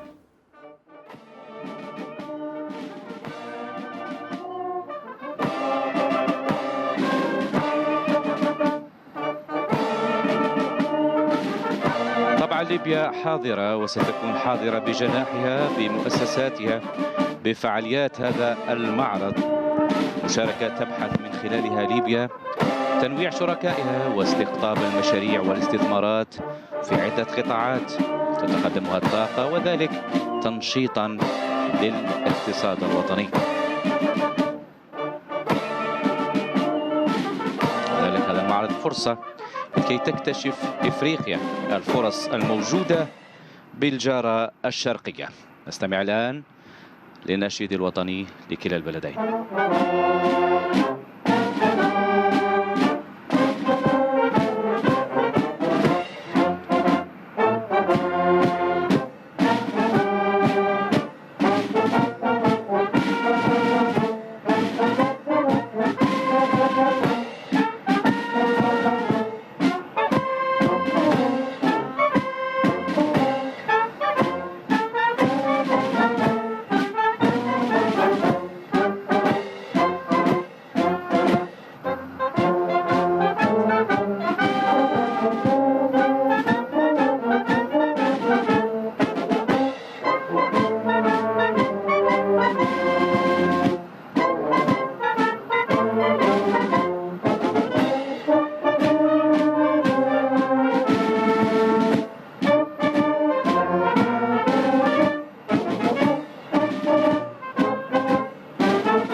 النشيدين الوطنيين وتحية العلم. في هذه الأثناء رئيس الجمهورية السيد عبد المجيد تبون رفقة ضيف الجزائر. نقاش ودي يدور بين الرئيسين.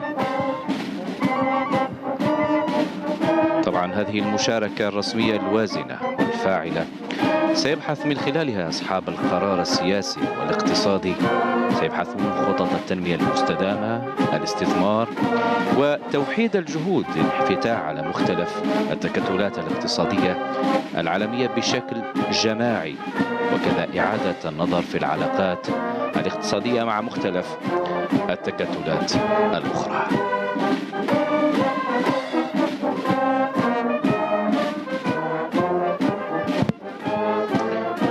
هذه الأثناء رئيس البلدين يستعرضان تشكيلات الحرس الجمهورية التي تؤدي لهم ولهما تحية. Voilà, donc c'était l'arrivée du président du Conseil libyen, Mohamed El-Menfi, en Algérie, à l'aéroport Hawari Boumedienne, où il a été reçu par le président algérien Abdelmajid Tebboune à l'instant. Et bien sûr, comme vous pouvez le constater, d'autres chefs d'État et présidents africains vont continuer aujourd'hui à venir à Alger, être accueillis dans cette terre qui donc a toujours su bien accueillir ses invités. مجلس الرئاسي الليبي.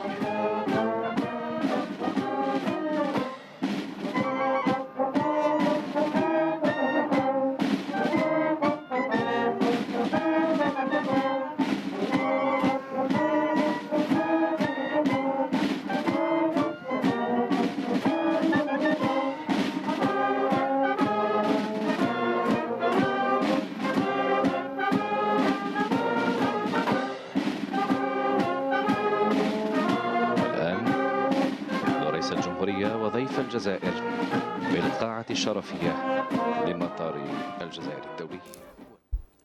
Voilà, donc nous allons quand même rester avec vous tout au long de ces débats et chaque fois qu'il y aura un chef d'État ou un dignitaire africain, eh ben, on reviendra vers l'aéroport Hawari Boumedienne où se trouve également l'équipe de Al24 News. Je me dirige vers le CIC, le Centre international des conférences, pour retrouver le fondateur du site afrique.com et expert en audiovisuel, Olivier Zenia Rata, qui nous rejoint et on voudrait... Monsieur Olivier Zenia-Rata, vous nous entendez? Je vous entends très bien. Ah, parfait, parce que nous aussi, on vous reçoit très bien. Je voulais savoir, monsieur Olivier Zenia-Rata, aujourd'hui, puisque vous êtes expert en audiovisuel, quel est le rôle du CANEX dans cette foire ou dans cette exposition et cet événement intra-africain? Ce qui est fondamental, c'est de manière générale, au-delà de l'audiovisuel qui était évidemment essentiel, ce sont les industries culturelles et créatives.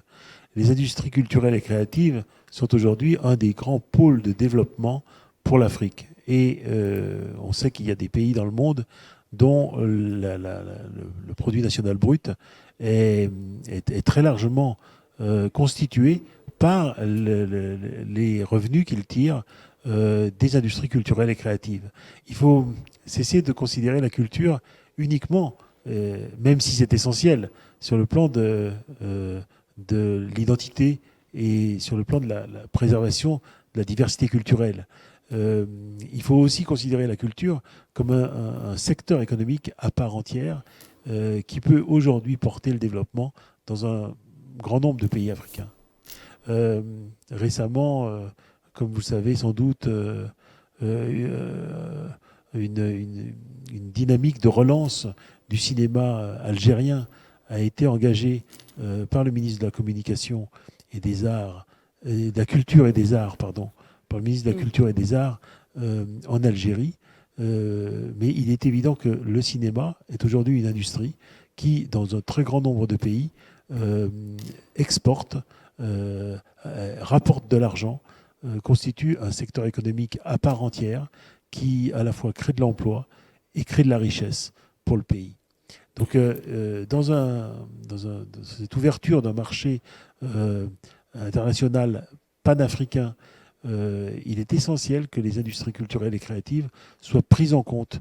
Et il est tout à fait aujourd'hui décisif pour l'Afrique de relever ce défi-là. Voilà. Oui.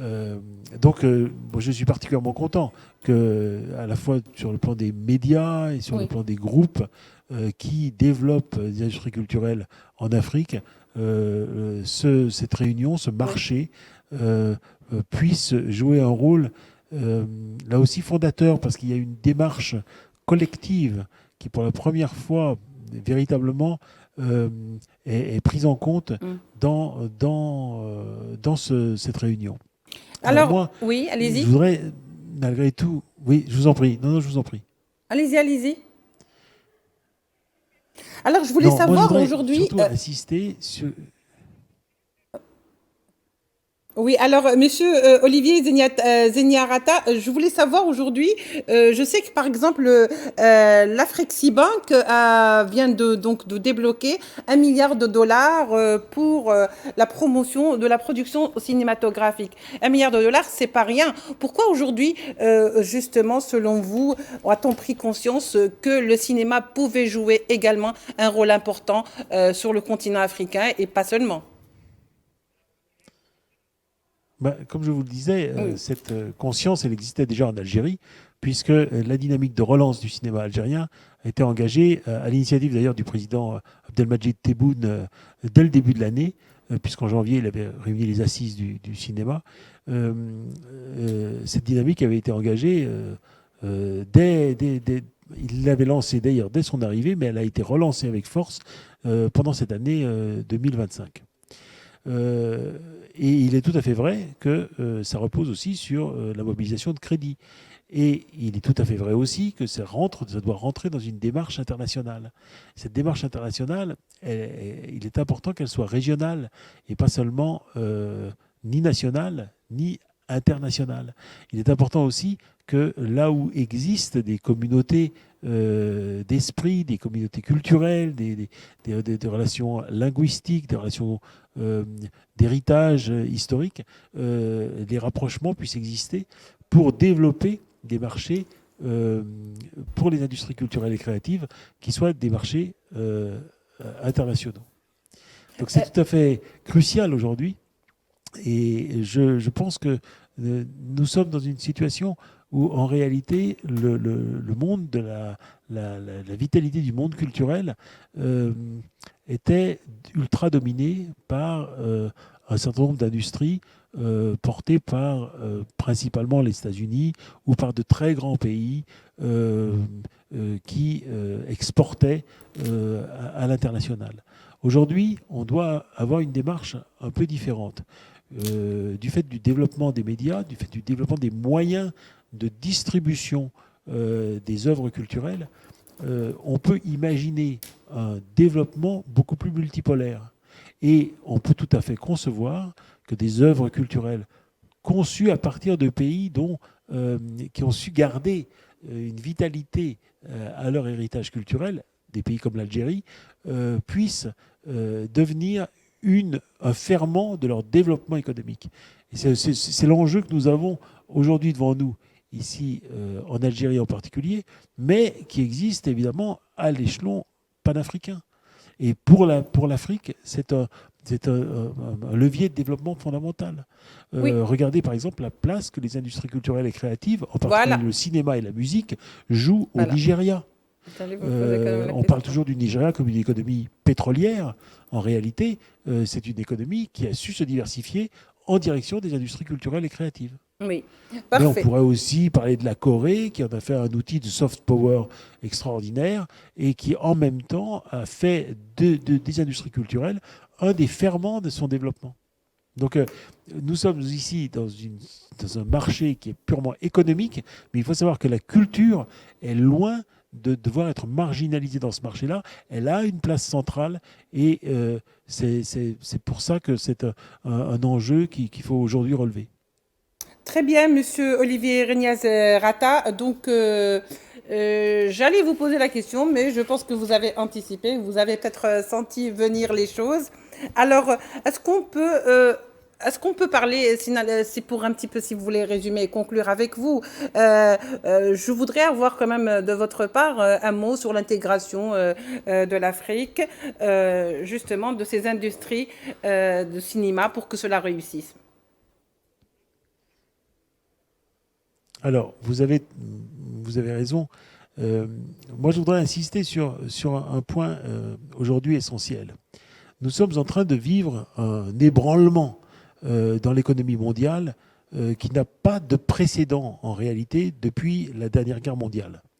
Depuis la dernière guerre mondiale, les valeurs imposées par les puissances occidentales capitalistes dominantes, et à commencer par les États-Unis, étaient les valeurs du libre-échangisme, étaient les valeurs des valeurs portées par l'OMC, qui étaient les valeurs qui paraissaient indépassables et qui interdisaient tout protectionnisme. La culture a été le seul élément sur lequel on a réussi à préserver, à cause de la défense des identités culturelles, grâce à la Convention de l'UNESCO, à préserver un dynamisme propre à chaque pays. Je voudrais souligner qu'aujourd'hui, les valeurs économiques dominantes sont en train d'être battues en brèche, abandonnées par leur principal héros, par leur principal défenseur, qui étaient les États-Unis d'Amérique et qui imposaient cette idéologie à l'échelon mondial. Ça veut dire qu'il faut réinventer une logique de développement aujourd'hui en se passant précisément du marché américain ou de la vision qu'offrait jusque-là le marché américain. Donc ça veut dire que, en pratique, nous sommes à un moment où l'Afrique doit réinventer sa propre voie de développement économique. Et ça tombe très bien. Parce qu'on est dans une logique actuellement d'autonomisation de plus en plus forte, à la fois sur le plan politique, sur le plan géopolitique, sur le plan énergétique et sur le plan industriel. Il se trouve qu'aujourd'hui, sur le plan culturel, c'est exactement la même chose. On est en train de connaître un renouveau de la production culturelle qui exprime la diversité de toutes les cultures et de toutes les histoires, de toutes les mémoires des différents pays. Au sein du continent africain, c'est un immense champ qui s'ouvre. Et il est très important aujourd'hui que chacun en ait conscience. Et l'autre enjeu, évidemment, c'est celui de jouer l'intégration panafricaine et de jouer dans ce domaine-là le dialogue entre les cultures au sein du continent panafricain ou du continent africain. L'Algérie, de ce point de vue, a un rôle particulier parce qu'elle a su conserver une vitalité culturelle, à ses valeurs propres, elle a su garder sa diversité d'héritage, elle a su garder sa richesse culturelle et elle peut aujourd'hui être un des leviers et un des pays à la fois précurseurs et impulseurs de cette logique industrielle et culturelle, des industries culturelles et créatives au sein du continent. Monsieur Olivier Zeniarata, je vous rappelle que vous êtes donc expert en audiovisuel, fondateur du site afrique.com. Merci, vous étiez avec nous, je rappelle, en direct du CIC à Alger, bien sûr, avec le plaisir de vous retrouver certainement tout au long de cette couverture. À très bientôt. Donc je reviens quand même sur ce plateau pour rejoindre nos invités qui donc font preuve de beaucoup de patience, c'est bien quand même. Monsef Boudelba, oui. Alors dites-moi, finalement, cette exposition, cette foire, finalement, elle s'inscrit avec le slogan, je le rappelle, dans le sens de la création de, si vous voulez, de nouveautés, une passerelle vers de nouvelles opportunités. Voilà, c'est comme ça que on va célébrer ces 10 jours entre Africains. Est-ce que vous pensez que l'Algérie peut jouer ce rôle de passerelle ? Absolument. Vous savez, l'Algérie, elle a toujours été dans une position d'avant-garde. Dès notre indépendance, je me permets de reprendre ce que vient de dire le monsieur Olivier, L'Algérie, sur le plan cinématographique, sur le plan de la création artistique et sur le plan disons, la musique, le cinéma, la etc. culture, Oui, la culture, la peinture, etc. Elle a véritablement, si on peut se permettre d'utiliser le terme, pris le taureau par les cornes, et elle a véritablement fait une véritable révolution culturelle concernant ce volet artistique. Et nous avons atteint à un certain moment, vers la fin des années 70, début des années 80, un taux intéressant de production audiovisuelle, cinématographique, artistique en général, qui a été inspiré à l'époque par, nous considérions qu'il fallait valoriser notre histoire, y compris même le cinéma, disons soft, qui était très à la... Et puis, donc, bon, ensuite, on sait très bien ce qui s'est passé, mais je pense que l'Algérie, sur tous les plans, a toujours eu une position d'avant-garde, une position en avance sur les événements. Cette locomotive, comme a si bien dit M. Sassi, économique d'intégration africaine, est une opportunité extraordinaire pour l'Algérie de revenir de plein pied dans ses fondamentaux. Le paysage africain. Oui, dans ses fondamentaux de sa politique générale africaine et internationale, qu'elle a toujours prônée avec beaucoup de fierté, au service de la paix, de la sécurité, du bon voisinage, etc. Donc je pense que l'IATF est une occasion importante pour que les entreprises algériennes puissent, n'est-ce pas, donner d'abord deux choses. D'abord, c'est une vitrine de la qualité de nos produits, la capacité de production, la qualité et la quantité de ce que nous avons en plus pour offrir à nos amis africains. Donc il faut mettre en place une stratégie intelligente d'exportation sérieuse avec des objectifs dans lequel doit être l'aboutissement d'un dialogue économique avec toutes les organisations patronales qui sont sur le terrain, qui peuvent revenir avec des propositions sérieuses, qui peuvent faire un ciblage économique avec une priorisation de ce qui peut nous rapporter de l'argent. Parce que, comme l'a souligné M. Sassi, le business est aujourd'hui la clé de voûte de nos frères africains. Ils veulent absolument, n'est-ce pas, faire partie de ce monde redessiné par, n'est-ce pas, les relations avec l'entrée de la Chine et les pays émergents de l'Asie.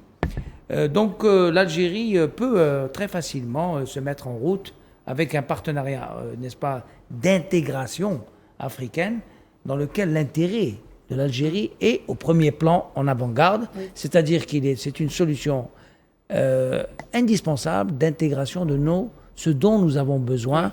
L'Algérie aujourd'hui s'approvisionne encore, malheureusement, et je vous rejoins, madame, sur les marchés européens, parce que c'est le monopole de la redistribution des ressources naturelles qui n'est pas encore totalement contrôlé par les Africains eux-mêmes.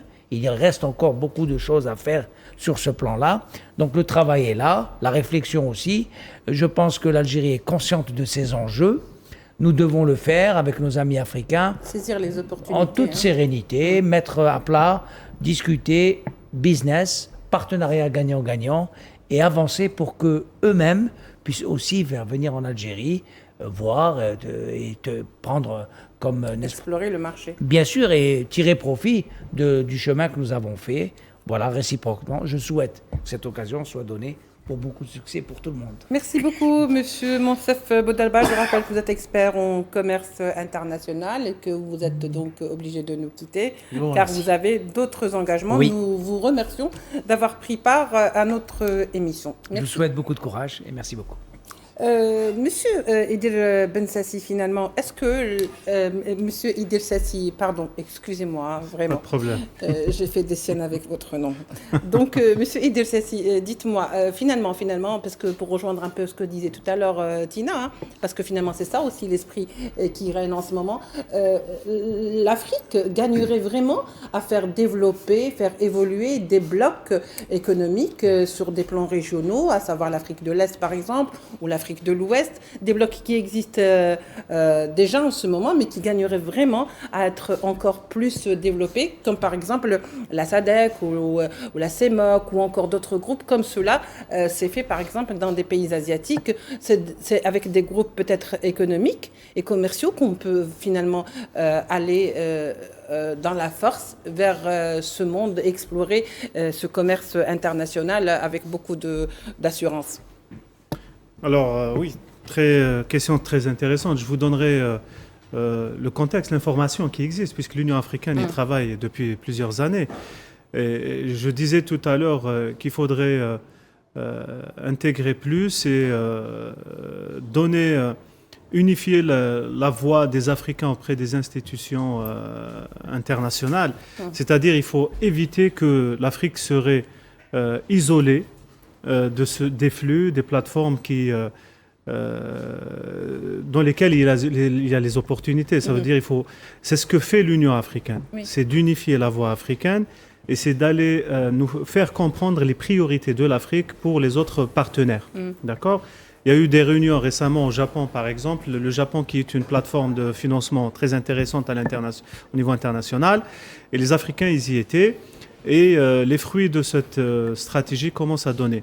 Maintenant, pour revenir à votre question, peut-être pour Monsef Boudraba tout à l'heure, qui est importante à mon avis, laissez-moi vous parler comme un Africain de 2025. Voilà. D'accord ? C'est ce qu'il nous faut. Parce que ce salon, c'est aussi une occasion pour les Algériens de comprendre quelles sont les attentes des Africains. À titre individuel, on a eu peut-être l'occasion de voyager, de rencontrer des Africains, de le comprendre, mais peut-être que le débat en Algérie, il mériterait cette mise à jour. Oui. D'accord ? Nous pouvons devenir cette plateforme. Il faut avoir des vols africains en Algérie. Est-ce qu'on peut prendre un avion du Kenya et venir à Alger aujourd'hui ? Ce n'est pas le cas. Ce n'est pas le cas. Oui, il n'y a pas. On ne peut pas. Pour venir à Alger, il faut aller au Moyen-Orient ou bien aller à Londres. Transiter par l'Europe. Exactement. Voilà. Donc déjà, pour être une plateforme, il faut permettre aux gens de voyager chez vous. Parce que si on prend un billet d'avion qui va coûter 2 fois, 3 fois plus cher, on va réfléchir à 2 reprises. D'accord ? L'Assemblée générale de l'Exim African Bank, on a envoyé un représentant algérien qui est un fonctionnaire, c'est une bonne chose, mais il faut comprendre que cette Assemblée générale, les autres pays, ils ont envoyé le patronat, les capitaines d'industrie. Ce n'est pas une institution politique. Les Africains veulent parler business. Oui. C'est bien de servir de l'idéologie de la politique, c'est très bien, gardons nos principes, mais les Africains aujourd'hui, quand ils viendront dans ce salon, ou bien même si on va les aborder, ils ne parlent pas de social, il faut parler business.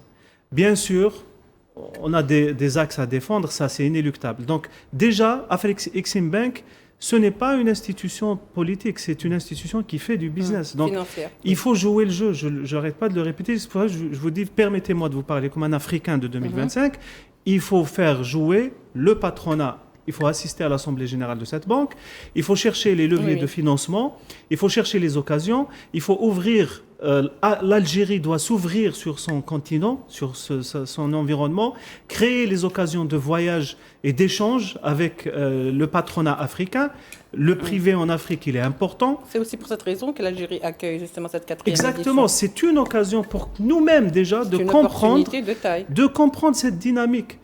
On peut parler d'autres choses, bien sûr. Il y a d'autres endroits où on peut effectivement parler d'idéologie, mais restons pragmatiques et c'est ce qu'attendent aujourd'hui les Africains. Et l'argent a besoin qu'on reste pragmatique. Exactement. Oui, je voudrais juste, avant de donner la parole à Tina, vous voulez peut-être rebondir, Salim ? Exactement, parce qu'en fait, c'est un processus, c'est progressif en fait, la mise en place de la ZLECLAF.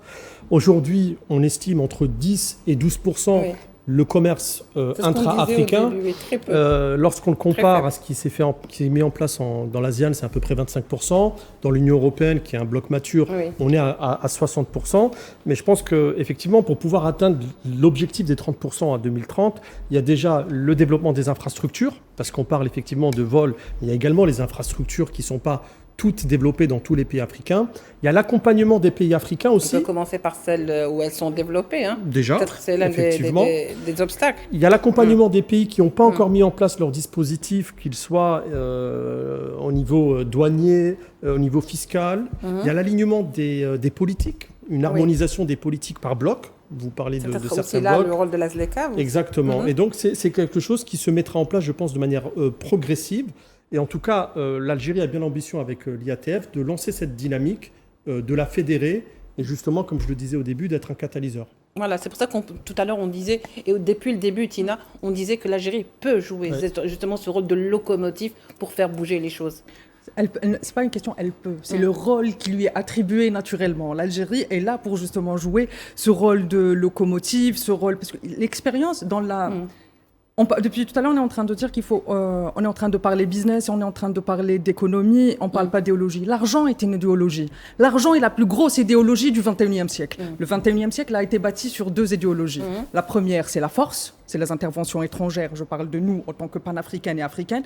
Notre histoire et notre destin a été bâti sur deux points très importants, qui sont la domination. La deuxième, qui est l'argent. Les richesses. Donc pour avoir nos richesses, il fallait nous dominer. Et aujourd'hui, quand on parle d'idéologie, on est en train de dire à l'Occident, oui, on va faire du business avec vous, à l'ensemble du monde. On est en train de leur dire, oui, on va faire du business avec vous, oui, on va faire de l'argent avec vous, conditions. Mais avec nos conditions, d'égal à égal. Ça, c'est la principale, aujourd'hui, c'est la principale base sur laquelle doit reposer notre réflexion économique. Parce que l'économie, c'est aussi beaucoup de réflexion. L'argent, le business, le commerce, etc., c'est beaucoup de réflexion. Est-ce qu'on se rend compte aujourd'hui que l'ensemble des puissances ont un forum, on a le forum France-Afrique. Dieu merci, ce forum-là qui s'est transformé en une idéologie, les réseaux Focart, etc. Parce qu'on les a aussi présentés comme ça à l'époque. C'était du business, c'était du gagnant-gagnant, c'était de l'argent, on doit jouer le jeu, on sort des indépendances, et tous les présidents et les leaders panafricains qui ont osé dire le contraire, on connaît leur destin, à commencer par Patrice Lumumba. Le lendemain avant, il y avait aussi cette hégémonie France-Afrique. Justement, c'est de ça que je parle. C'est la France-Afrique. La France-Afrique. Après, il y a eu la France-Afrique a commencé à perdre de la vitesse. Il a fallu. Du coup, les autres puissances occidentales se sont dit attention, là, il y a une carte à jouer. Ils sont arrivés progressivement. Ils ont mis en place leur forum. Il y a le forum. La France-Afrique qui n'existe plus, enfin qui est en déliquescence. Il y a l'Afrique. Tant mieux.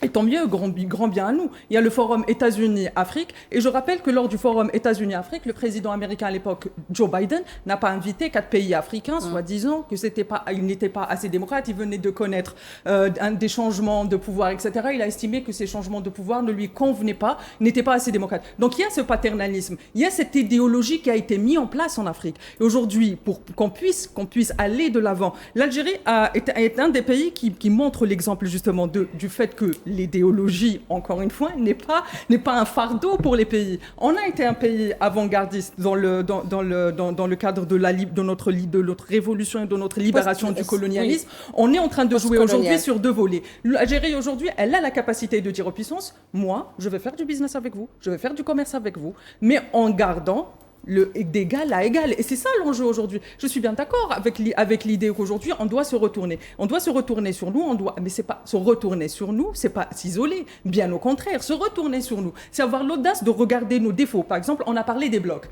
Aujourd'hui, quel bloc? Comment est-ce qu'on peut avancer avec les blocs quand il y a le franc CFA? Et c'est là où l'Algérie, elle devient très intéressante. Il y a les banques algériennes qui sont en train de s'installer, qui sont en train de s'installer dans les pays ouest-africains. Le franc CFA est une monnaie de servitude qui sert directement les puissances étrangères. Aujourd'hui, on va parler d'une autre région qui s'appelle l'Afrique du Nord, qui s'appelle le Maghreb. Cette région-là, aujourd'hui, est soumise à une colonisation. On a un pays, d'ailleurs, on a reçu tout à l'heure le président de ce pays, qui est colonisé par un autre pays africain, tout à fait, qui est le Maroc. Et ce Maroc-là qui est directement féodé aux intérêts de l'Occident. D'un autre côté, on a d'autres pays comme la Tunisie, dont on attend aussi le président, qui sont dans un idéal.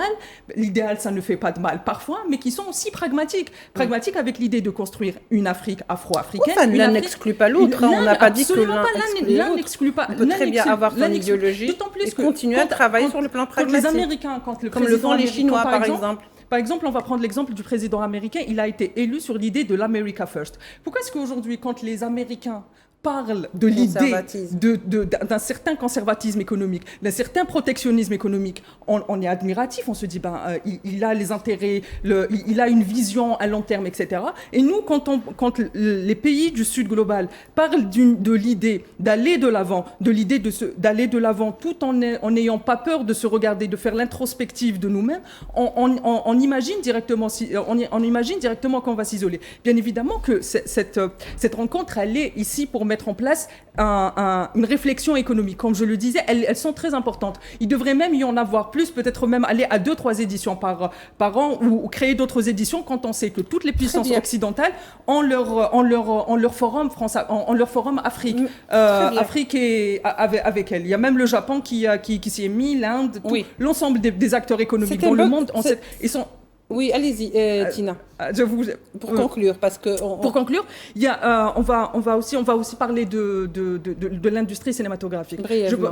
Brièvement. L'industrie cinématographique, il faut que l'invité a commencé à le dire, mais seulement vers la fin, parce que je trouve très intéressant que quand on parle, qu'on a ce complexe aujourd'hui en Afrique, quand on parle d'argent, comme s'il fallait éloigner le politique de l'argent, comme s'il fallait éloigner l'identité africaine, la sève, alors que l'un vient au secours de l'autre. On veut aller aujourd'hui dans des modèles économiques qui sont propres à nous, qui prennent en considération nos abcès sécuritaires et nos lacunes et nos spécificités, sans pour autant nous isoler du monde. Et pour revenir à la question initiale qui est le rôle de l'Algérie, et je rappelle que le rôle de l'Algérie est un champion de l'intégration africaine. Et il y a aussi le projet du gazoduc. Parce que demain, on est appelé à être en concurrence sur les énergies, on est appelé. Les invités l'ont dit tout à l'heure. Il n'y a pas de mal à être en concurrence. Mais vivre en bonne intelligence, c'est là où justement nos valeurs africaines vont pouvoir être très intéressantes. Merci beaucoup Tina, merci. C'est pour ça aussi, Tinine Makassi, que l'Algérie est en train de recourir à des instruments africains sous l'égide de l'Union africaine pour le crédit. Et on va discuter de ça. C'est-à-dire que l'Algérie, on l'a vu par le passé, a toujours essayé de déployer des instruments africains, entre Africains, pour pouvoir un petit peu s'en sortir et aller vers ce qu'on appelle des blocs de développement d'un plan régional, justement pour aller vers l'international, et c'est l'objectif. Donc on vient d'apprendre à l'instant que le président tunisien Kais Saïed serait donc arrivé en Algérie, l'avion du président tunisien. Donc on va le voir dans un petit instant, pas tout de suite. Justement, Salim, est-ce que vous pensez, en tant qu'expert en économie aujourd'hui, qu'il est un impératif de travailler sur un marché africain et de le faire propulser, si vous voulez, aux normes internationales pour qu'il puisse obéir justement à ces normes et être plus ou moins fonctionnel et perspicace? Je pense que c'est l'objectif de la ZLECAf. Bien sûr, l'objectif à terme. On met aussi les chiffres de la ZLECAf. C'est 1,4 milliard de personnes, 1,4 milliard de potentiels consommateurs, de potentiels producteurs. Et c'est magique, 1,4 milliard de personnes. C'est extrêmement important. Moi, je pense que le potentiel de la ZLECAf est là, c'est progressif.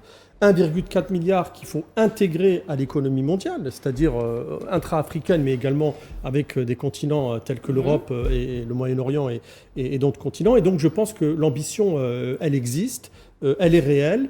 C'est un processus qui est bien, dont l'image, on le perçoit clairement à l'IATF. Oui. Et je pense que c'est aujourd'hui plus qu'un impératif, c'est une nécessité. Vous en pensez la même chose, Idir ? Oui, c'est très important. Et puis, je rajouterai juste un mot. Le constat du réel, de ce que nous vivons, je pense qu'il faut dissocier investissement de politique. Il n'est pas ce n'est pas une condition qu'on s'entende politiquement pour investir chez vous. Les deux, moi, je suis ouvert à tout le monde. Celui qui veut venir ramener de la richesse dans notre continent, dans notre pays, qu'il vienne d'où il vient. Il y a des règles, des lois qu'il doit respecter et basta. Ça veut dire que on n'est pas obligé de s'aimer. Lier la politique à l'investissement, je réponds justement à ce qu'elle disait, pour moi, c'est un vrai frein, c'est un vrai problème. Il faut faire de l'intelligence économique, due diligence. Je vais vous interrompre, Idir, je vais vous interrompre, Idir Sassi. Voilà, on assiste à l'instant même à l'arrivée de l'avion du président tunisien qui vient d'atterrir sur le tarmac de l'aéroport algérien Hawali Boumediene, accueilli par le président algérien Abdelmajid Tebboune. عبد المجيد تبون يستقبل رئيس الجمهورية التونسية الشقيقة قيس سعيد.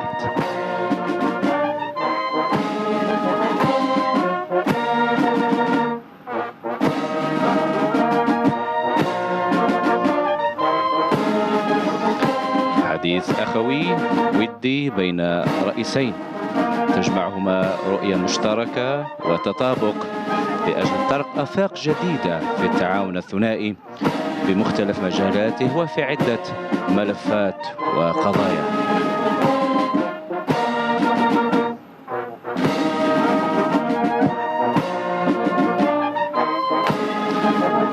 إذن الطبعة الرابعة لمعرض التجارة البينية الإفريقية أو بوابة العبور إلى فرص جديدة. هذه الفرص ستصنع وستصاغ وتناقش هنا بأرض الجزائر الحاضنة. نستمع لنشيدي البلدين.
تشكيلات لوحدات الحرس الجمهوري التي ستؤدي لهما التحية الشرفية.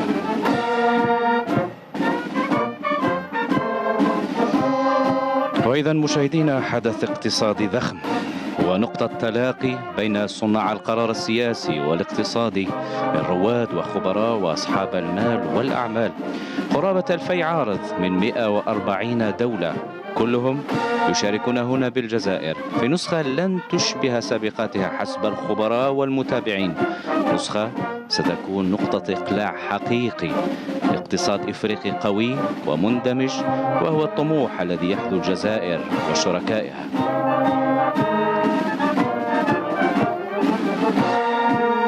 الجزائر التي بعثت مسار متكامل من خلال بعث مناطق التبادل التجاري ومد الخطوط، خطوط الغاز والألياف البصرية، وأطلقت خطوطها الجوية نحو عواصم إفريقيا ومشاريع الطرق العابرة للصحراء، واستحدثت البنوك ووكالات التنمية والاستثمار وغيرها الكثير من البرامج والمشاريع المهيكلة التي تجعل من التكامل والاندماج ليس مجرد شعار. الآن الرئيس التونسي يصافح مستقبليه من كبار المسؤولين في الدولة.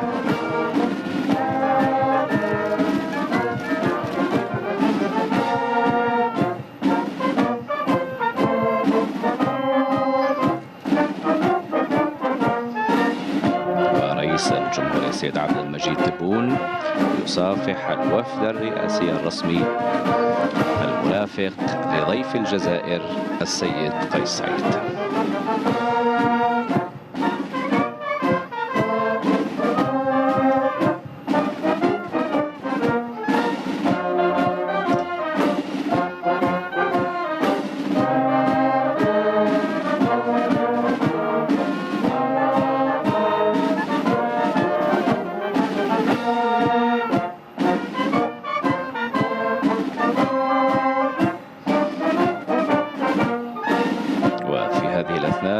يصل الرئيس عبد المجيد تبون وضيف الجزائر قيس سعيد إلى القاهرة. Voilà donc c'était l'accueil par le président algérien de son homologue tunisien qui vient, dont l'avion vient d'atterrir sur le tarmac de l'aéroport algérien Houari Boumedienne. D'autres présidents bien sûr sont attendus tout au long de cette soirée. Je reviens vers vous quand même Idriss Sassi parce que je vous ai quand même pris la parole et je parlais aussi du fait qu'aujourd'hui il est impératif d'aller vers un marché consensuel qui serait conforme aux normes de tous les blocs qu'on voit et de tous les marchés qu'on voit sur le plan régional de tous les continents, que ce soit le continent asiatique ou européen. Je crois que c'est le travail que les institutions africaines, en tout cas, ont compris depuis quelques années. Et c'est de donner de la visibilité, de la lisibilité pour nos partenaires. Nous avons des défis. Et si on n'arrive pas à parler d'une voix lisible, audible, on ne peut pas trouver des solutions parce qu'il y a des défis qu'un pays ne peut pas, défis climatiques. Oui. On est obligé d'aller chercher des partenariats. C'est ce que fait l'Union africaine, en tout cas en ce moment. Des institutions panafricaines financières peuvent insuffler aussi plus d'intégration parce que créer des occasions de commerce, c'est aussi promouvoir l'harmonisation des règles, que ce soit pour la douane et autres, et pourquoi pas le transfert de technologie. Et je disais tout à l'heure, rester ouvert et appliquer des normes modernes, c'est-à-dire, je parlais tout à l'heure d'intelligence économique pour connaître avec qui on fait le commerce, parce qu'il y a aussi le trust, ça veut dire la confiance. L'Afrique, c'est un marché qui a souffert aussi de ce problème de confiance. Et donc, c'est quelque chose qu'il faut développer pour attirer plus d'investissements et créer plus d'opportunités. Très bien. Oui, Tinine El Makassi, vous souhaitez peut-être réagir sur la question, d'autant plus que...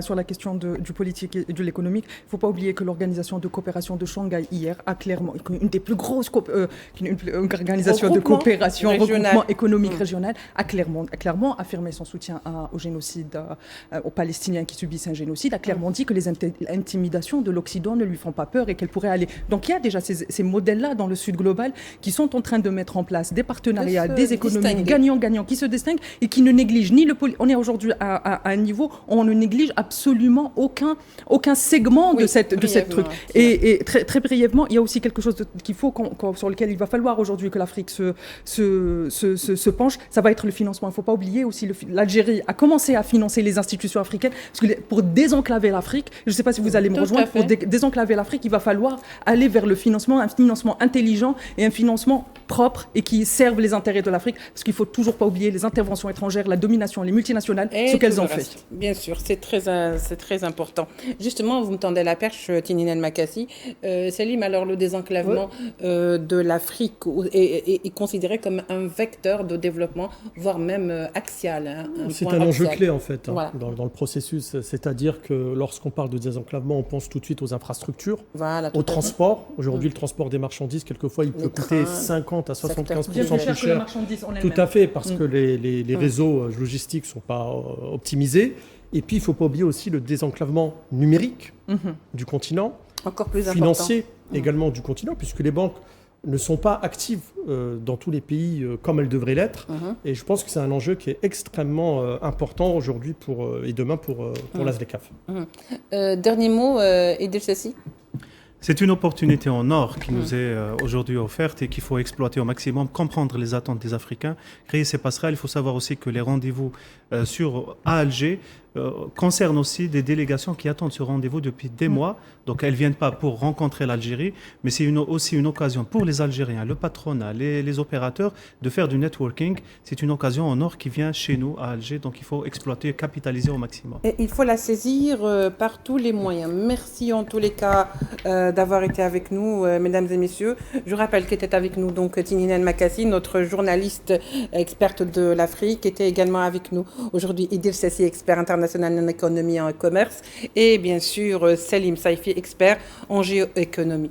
Merci à vous de nous avoir suivis. On se retrouvera certainement tout au long de ces 10 jours jusqu'au 10 septembre pour encore parler de cet événement très important qu'est l'événement donc du commerce intra-africain. Au revoir.